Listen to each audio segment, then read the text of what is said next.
Were you at all concerned that this would be a major embarrassment for the current administration of the United States? I would be embarrassed if it was my people. I don't think there's a Native American Indian in this continent whose ancestors wouldn't turn over in their grave if we had done this to people. The reason that American Indians are in this situation is because instead of taking the people out in the rowboat as they were coming off the tall ships, we fed them. We went to the grocery store to get food. They locked us out of the house, killed our ancestors, sold the house. For us, this is a notice of eviction. It's not retaliation. The challenge for the United States as it claims its position in the world, and really the task for the United States, is to take the next step up to be the country that it can be, to address its past wrongs. I would be embarrassed at that level, but the current administration, under President Obama, I think he's the finest man to come along in U.S. history. I used to think it was Bill Clinton. Bill Clinton is now a close second. He's a really good president. Obama has the potential to really just scale the heights. So for his administration, it's not an embarrassment because he inherited. He gets an opportunity to rectify and take this country to the next step to be who we can really be. Now that the Secretary General of the United Nations and the United Nations Forum on Indigenous Issues has your initial request for them to meet with you and to discuss this issue and to bring it before the United Nations, what do you expect to occur next? Well, the normal format is we will appear before the Human Rights Commission and we will state our case. The commission is made up of quite an interesting array of individuals who aren't from the United States, which is probably most appealing to us in a fair hearing. You have two individuals from the Philippines, from Bolivia, Morocco, Congo, Russian Federation, Iran, an Aboriginal from Australia. These individuals are sensitive to everybody's plight. They'll hear our case, and within 8 weeks roughly after they've heard our case, they will present a finding and a recommendation to the whole General Assembly. At that point in time, the UN will decide what the next step is going to be in relationship to this. Chairman Holloway, what do you hope to achieve as a result of the United Nations addressing your petition and investigating the charges of genocide, crimes against humanity, etc.?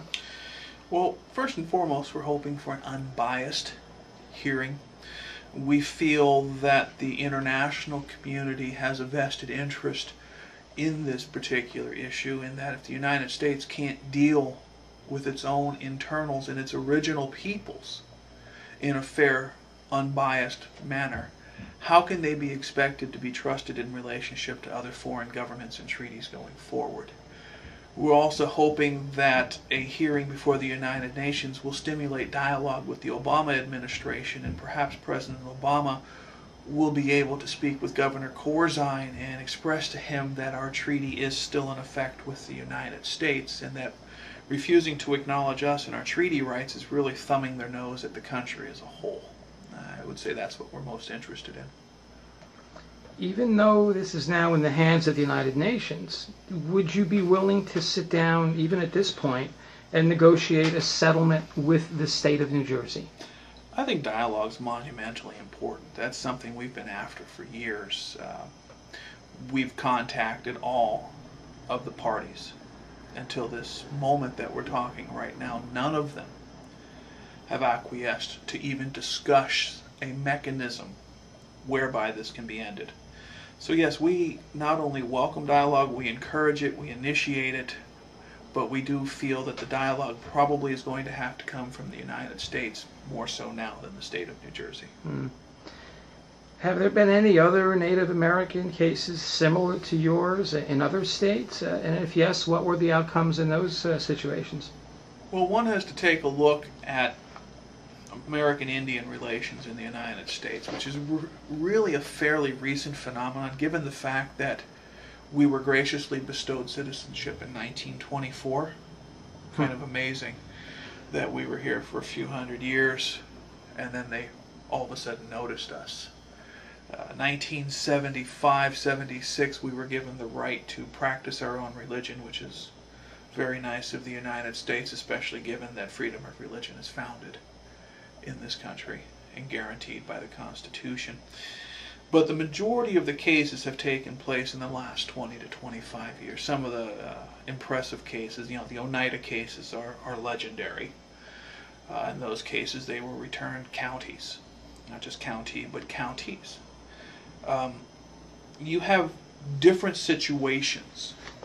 I would dare say that this particular case is probably the largest American Indian case in scope in U.S. history. Out west you deal with water rights, the Winters, Capperts, California versus Arizona, etc.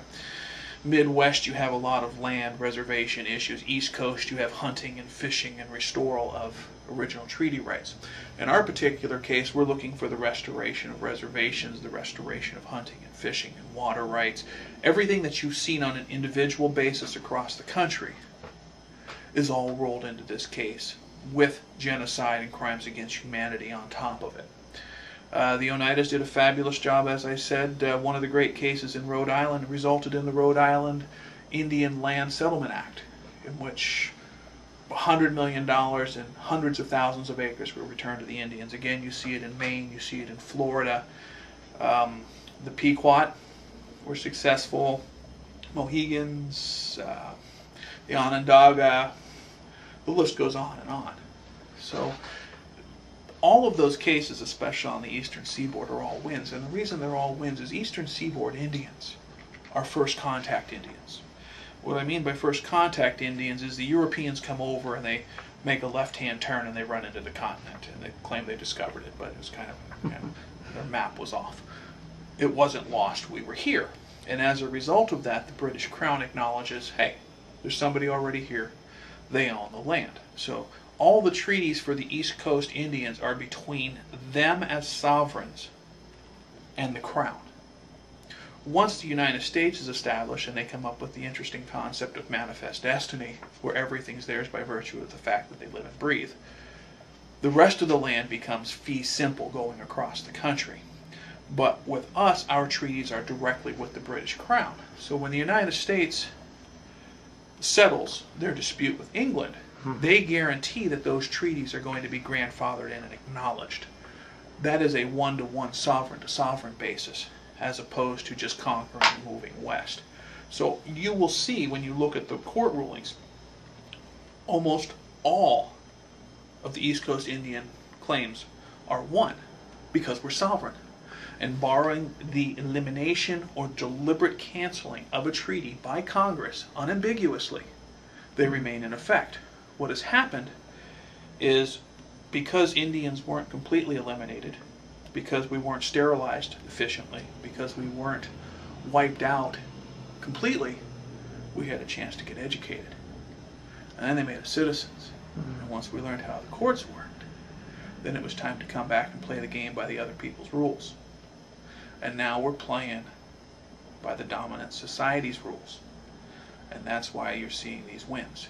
And the wins are going to continue because the treaties are still in effect. And as Indians become more educated, all of a sudden they realize, hey, that was my grandpa's house you took. That was my cousin you wiped out. I kind of want it back. And that's why you see this happening today. We're the last of the northeastern Indians. We are just exercising our treaty rights. Thank you, Chairman Holloway. Thank you.